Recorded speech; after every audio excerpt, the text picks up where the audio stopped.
SIR এর effect আমি বলবো না, এর সঙ্গে রয়েছে মোদি ম্যাজিক, সেই সবকা সাথ সবকা বিকাশ।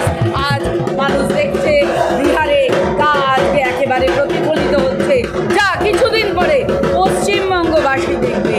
স্বচ্ছ ভোটার লিস্টে যে তালিকা আমাদের প্রকাশিত হবে, সেখানে যখন নির্বাচন হবে তখন আর মমতা বা তার ভাইপো কেউই লাখো লাখো ভোটে জয়যুক্ত হতে পারবে না, ওনাদের আশা ক্ষীণ। কারণ পশ্চিমবঙ্গে ওনারা যে একটা ম্যাল প্র্যাকটিস চালিয়ে যাচ্ছিলেন এই 14 বছর ধরে, এই 14 বছরের বনবাস থেকে পশ্চিমবঙ্গবাসী 26-এ মুক্তির পথ খুঁজে নেবে। এই জন্য তো উনি অনেক কান্নাকাটি করেছিলেন, বলেছিলেন এসআইআর হতে দেব না, ক্যা ছিচি করেছিলেন যখন সিএ আসে। উনি কিছুতেই সিটিজেনশিপ অ্যামেন্ডমেন্ট যে অ্যাক্ট সেটাকে অ্যাপ্লাই করতে দিচ্ছিলেন না, তারপরে এসআইআর হতে দেবেন না। আরে বাবা, আমাদের ভোটার লিস্ট যদি সংশোধন না হয়, যদি একটা পরিচ্ছন্ন যদি ভোটার লিস্ট আমরা না পাই, তাহলে ভোট কারা করবে? ভোটার লিস্টের নিরিখে তো ভোট হবে। সেই ভোটার লিস্টটি যদি থাকে ভুলে ভরা, মানে ভুতুড়ে ভোটারে ভরা, তাহলে সেই ভোটার নিয়ে তো আমরা ভোট করতে পারি না।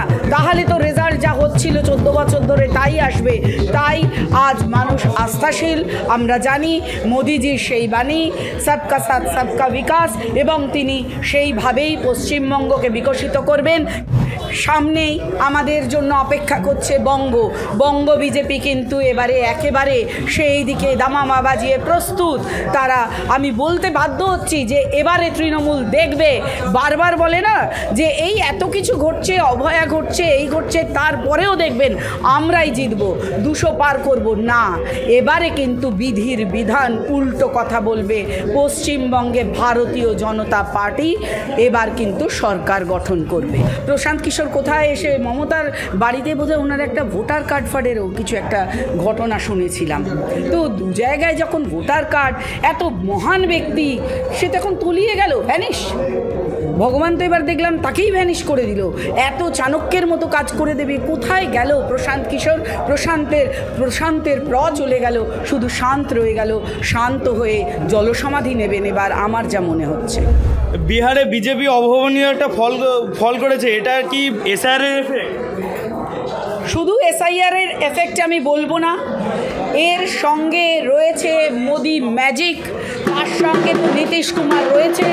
সব মিলিয়ে যেন এক অনবদ্য মুহূর্ত আমরা দেখতে পেয়েছি।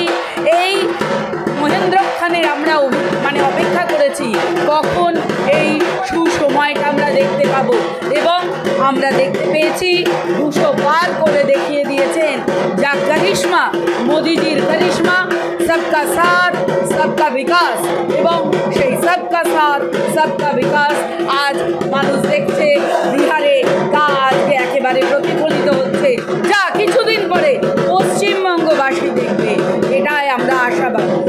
পশ্চিমবঙ্গে তো 26-এ নির্বাচন, এই এফেক্ট কি পশ্চিমবঙ্গেও দেখা যাবে? অবশ্যই দেখা যাবে, অবশ্যই দেখা যাবে। আমরা এখানে বিপুল ভোটে ভারতীয় জনতা পার্টি জয়যুক্ত।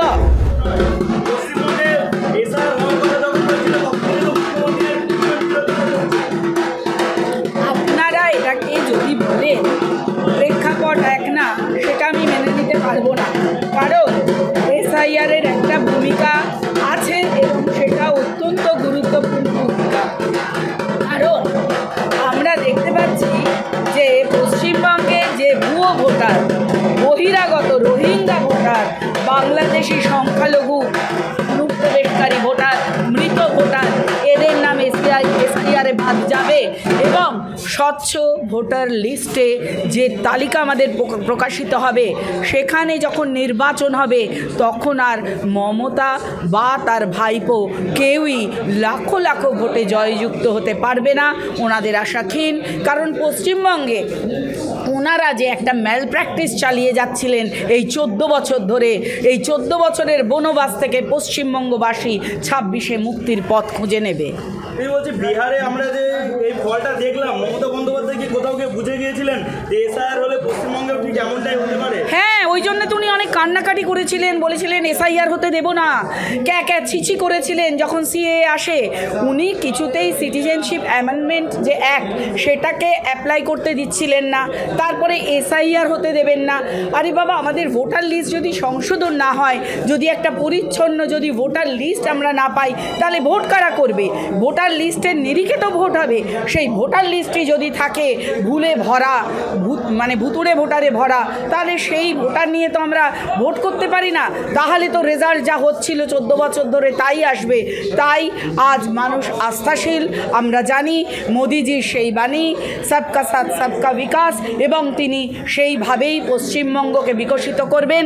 কারণ পশ্চিমবঙ্গ বিকশিত ভারতের অংশ। যদি না পশ্চিমবঙ্গ বিকশিত হয়, তাহলে কিন্তু আমরা 2047-এ ডেভেলপড ইন্ডিয়া দেখতে পাবো না, বিকশিত ভারতকে দেখতে পাবো না। তাই আমরা আশাবাদী পশ্চিমবঙ্গবাসী বুঝবে এই ডোল কোনো পদ্ধতি নয়। ডোলের বাইরে গিয়ে স্থিতিশীল উন্নয়নের জন্য প্রত্যেক বাড়ির প্রত্যেক নরনারী যারা রয়েছে তাদের অন্তত একজন করে সরকারি চাকরি স্থায়ী। মমতার মতন ওই ভুজুং ভাজুং দেয়া, কোথায় কন্ট্রাকচুয়াল, কোথায় কি সিভিক পুলিশ, এইরকম চাকরি না, স্থায়ী সরকারি চাকরি, প্রত্যেকের হাতে কাজ, প্রত্যেকের পেটে ভাত। এই ব্যবস্থা কিন্তু এখানে ভারতীয় জনতা পার্টি নিয়ে আসবে। দিদি বলছে, আমরা তো অনেকবারই শুনেছি যে অঙ্গ বঙ্গ আর কলিঙ্গ এই তিনটে জয় করা খুবই দরকার, তার মধ্যে তো দুটো হয়ে গেল, এবার কি পরেরটা দেখতেই পাবেন। একেবারে সামনেই আমাদের জন্য অপেক্ষা করছে বঙ্গ বিজেপি কিন্তু এবারে একেবারে সেই দিকে দামামা বাজিয়ে প্রস্তুত তারা। আমি বলতে বাধ্য হচ্ছি যে এবারে তৃণমূল দেখবে, বারবার বলে না যে এই এত কিছু ঘটছে, অভয়া ঘটছে, এই ঘটছে, তারপরেও দেখবেন আমরাই জিতব, 200 পার করব না। এবারে কিন্তু বিধির বিধান উল্টো কথা বলবে। পশ্চিমবঙ্গে ভারতীয় জনতা পার্টি এবার কিন্তু সরকার গঠন করবে। কিন্তু তৃণমূল বলছে যে বিহার আর পশ্চিমবঙ্গ অনেক আলাদা, বিহারের জয় নিয়ে বেশি লাফালাফি করছে বিজেপি। ওনাদেরও অনেক কিছুতে আলাদা মনে হয়, হয়তো আলাদা, আমি এই দিক থেকে বলবো আলাদা। হ্যাঁ, সেখানে যারা বিরোধীরা আছে তারা কিন্তু এবারে রিপোল চায়নি। হ্যাঁ, এইটা তো মারামারি হয়নি, কারণ যারা সেখানে সরকারে ছিল তারা খুনোখুনি করে হানাহানি করে ভোট করে না। এখানে ব্যবধান আছে, এখানে পশ্চিমবঙ্গের সঙ্গে পার্থক্য আছে। মমতার রাজনীতি হচ্ছে নরকের রাজনীতি, মৃতদেহের ওপরে রাজনীতি, খুন করে ভোট লুট করার রাজনীতি, যে রাজনীতিতে ভারতীয় জনতা পার্টি বিশ্বাস করে না। প্রশান্ত কিশোর বলেছিলেন যে নীতিশ কুমারের সংযুক্ত জনতা পার্টি যদি 25টি আসনের বেশি পায় তাহলে তিনি রাজনীতি ছেড়ে দেবেন। ওনার ছেড়ে দেওয়ার সময় হয়ে এসেই গেছে। ওনার দল কি করলো দেখতেই তো পাচ্ছেন, একেবারে কত কি বলে দিল। প্রশান্ত কিশোর কোথায় এসে মমতার বাড়িতে বোধহয় ওনার একটা ভোটার কার্ড ফার্ডেরও কিছু একটা ঘটনা শুনেছিলাম। তো দু জায়গায় যখন ভোটার কার্ড, এত মহান ব্যক্তি, সে তখন তলিয়ে গেল, ভ্যানিশ। ভগবান তো এবার দেখলাম তাকেই ভ্যানিশ করে দিল। এত চাণক্যের মতো কাজ করে দেবে, কোথায় গেল প্রশান্ত কিশোর? প্রশান্তের চলে গেল, শুধু শান্ত রয়ে গেল। শান্ত হয়ে জলসমাধি নেবেন এবার, আমার যা মনে হচ্ছে।